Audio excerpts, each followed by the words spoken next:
Friends, Romans, countrymen, lend me your ears. Today I've got the Sonos Ace headphones to talk about. So let's just go ahead and get into that.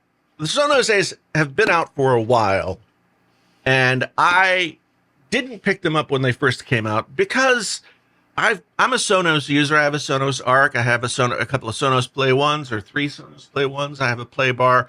I have the Sub. I have had over the years many other Sonos products, and so you could say that I am a Sonos user. I did a review on the Era 100s and 300s that you can find here on the channel, but I didn't grab the Ace because around that time, Sonos released a software update that would include the headphones, and the software update was and kind of still is a little bit of a controversial mess. But I was at Best Buy yesterday, and they had them on display, and I thought, well, they're on display.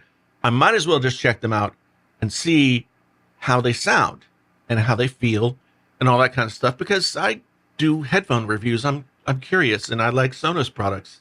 So I put them on, adjusted them to my ears, and the first thing that I noticed was how comfortable they are. I mean, they are not a big ear cup by any shape form, or whatever of the imagination, but they encompassed my ears quite nicely. I turned them on. The noise canceling was quite nice. They also have a pass-through mode, which is what I'm listening to right now, so everything sounds good. And then a button that just turns on the noise cancellation, and the noise cancellation was really good. Not overbearing, not super wompy. You know what I mean? Like sometimes noise cancellation is like, oh, but the noise just went away. And so then I played some stuff. I was very impressed.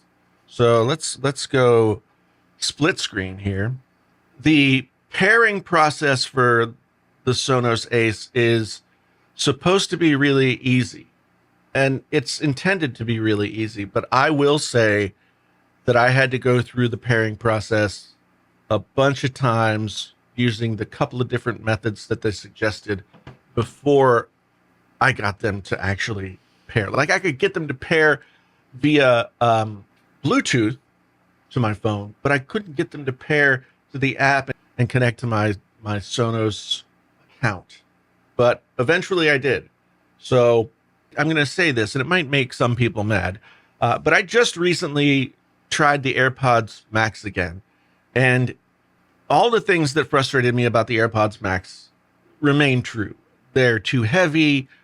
The materials that they're made of, the ear cups made out of aluminum, aren't really all that comfortable or great. The material that the ear pads and headband are made out of are not great. They just really aren't all that great in the comfort area. And so these were sort of like the anti AirPods Max, for lack of a better term. And they're actually very well made, and I'm very impressed. We've got nice smoked out chrome accents here on the headphone extensions. We've got a nice soft touch leather. I'm sure this is vegan leather that has a nice cushiness to it. The outside of the ear cups is a matte plastic that does have a very premium feel. On the bottom, we have the microphone arrays that are going to help with the noise cancellation. We also have another microphone array up here on the top corner, which is good. And then on the back, on the right ear cup, we have play, pause, as well as volume up and down, etc., etc. So this button both presses down, and then it also presses up and down. And there are a few different ways that you can control the Sonos Ace with just this one sort of three-way switch. This button right here switches between noise cancellation and transparency mode. And then this button right here is your power and pairing. We also have USB-C here, and there's a nice surprise, another thing that the AirPods Max doesn't give you in the box. So let's open up the box and take a look at what surprises lay in wait for us. Now, it does have a nice setup guide, which will take you through all of this stuff. Everything you need to know right here in this little setup guide. But you can also, if you've ever done any of this, you can also do it without doing it. And then a little bit of product information. And this is what I was excited about. Here we have USB-C to USB-C, but look what we have here. USB-C to 3.5 millimeter, which means these can be used as regular headphones plugged into something that has a regular headphone jack. So you don't have to use them as Bluetooth headphones. And yay, there was much rejoicing. So that's very cool. I'm glad that stuff is included with the Sonos Ace. And I would be remiss if I did not mention that USB-C to 3.5 millimeter plug is not included in the new USB-C AirPods Max. I don't even know if they have one because they didn't announce it. I haven't seen it. The Lightning to 3.5 millimeter for the previous generation of AirPods Max was an extra $50. And those headphones are $550, and you have to pay $50 extra for a 3.5 millimeter cable. But be that as it may, none of this really matters unless they sound good. They feel good, and they're very comfortable. And so I'm going to go ahead and get into my Apple Music through the Sonos app. I'm going to go to playlists. I'm going to find my headphone test list, and here it is. I need to go back to the Bluetooth app. Now, I just set these up, so okay, it says they're connected.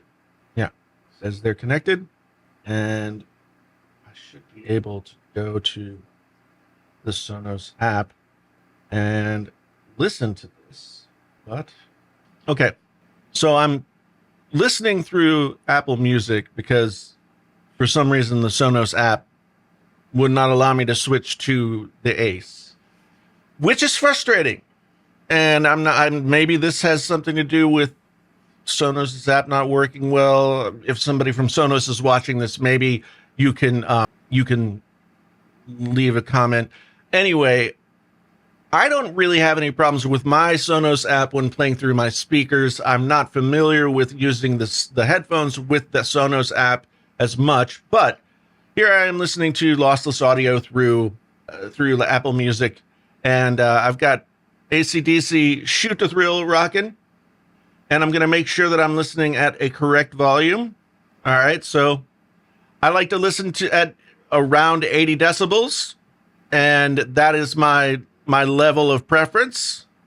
I find that listening at 80 decibels gives you the best. I listen to speakers in my studio at 80 decibels. I listen to music on my devices at 80 decibels or less. The one thing that's interesting about older recordings that haven't been remastered, like Shoot to Thrill from the Back in Black record, is that it doesn't sound as loud as the music that has been out more currently.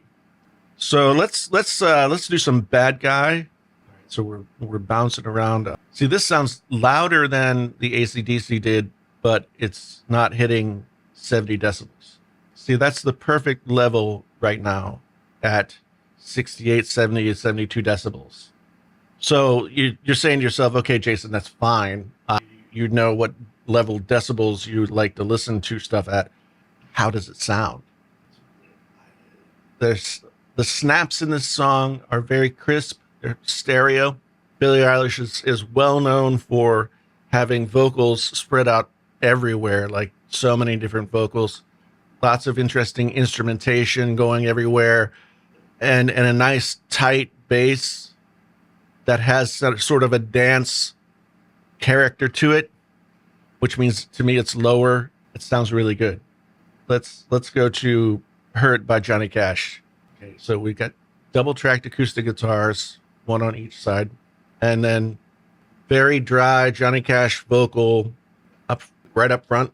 And he's singing so softly at the beginning of this. This is when he's old. He's much older, and his voice is a little bit a little bit tenuous, a little bit frail. Let's go to we've got some mellotron and piano. All right, more piano coming in. Sounds very upfront, very dry, very clean, but has depth, which is exactly how it should sound. So that's all good. Let's try one more. Go with Michael Jackson, Billie Jean. Again, the key to this song is the very dry thump of the bass guitar, along with the crack of the snare drum, and the smooth sort of bass slash synthesizer bass line that repeats, and then the keys on top. And then Michael right up front, I believe singing into an SM7B here, but with a nice hall reverb. So there's it's either a plate or a hall reverb that sort of just flows out, and then backing vocals real tight and close. Yeah, it's got the right kind of stereo separation. They've got a very well-mannered bass and treble. It's not harsh. The bass is not overly obnoxious. It's very smooth. These songs sound like they're supposed to sound, like what the original artists and engineers intended is what these songs sound like. So at $449, a full $100 less than the AirPods Max, the Sonos Ace sound like they should sound. Okay, there are more features that the Sonos Ace has. It'll connect with your Sonos Arc and automatically switch back and forth. You can connect to two devices and switch back and forth. There's a lot of stuff that can be done with these. I haven't had time to really dig into it, but I will do that, especially if you want me to. You can let me know in the comments down below if you want me to sort of dig into all the Sonos specific features. But what really matters with the Sonos Ace, as with any other headphone, is how do they sound as headphones? All the bells and whistles that can come along with these headphones don't really matter if they don't sound good. And I listened to these all night last night. I listened to music with them. I watched YouTube videos and had them on all night last night. And then I've been listening to them this morning, and they sound really good. They're very comfortable to wear. The materials are very premium. You feel like you've bought something that is worth the money that you've spent on it. And that's not always the case with higher level Bluetooth headphones. I like as well that they are light. They have a very low profile to them, and they do have the lay flat feature if you're somebody who likes to wear the headphones around your neck. Very soft pads, deep enough ear cups so that your ears aren't touching. Where they struggle and where the issues are is, exactly where Sonos has been struggling up to this point since these came out, which is with the software experience. Now, could be user error on my part. I'm just figuring out how to use these, but Sonos is all about ease of use. That's part of the Sonos deal. So the fact that these didn't connect to the Sonos app and connect to my Sonos account before the fifth or sixth try to make them do that, and I had to restart my phone, and I had to restart the app. I had to restart I had to restart the headphones.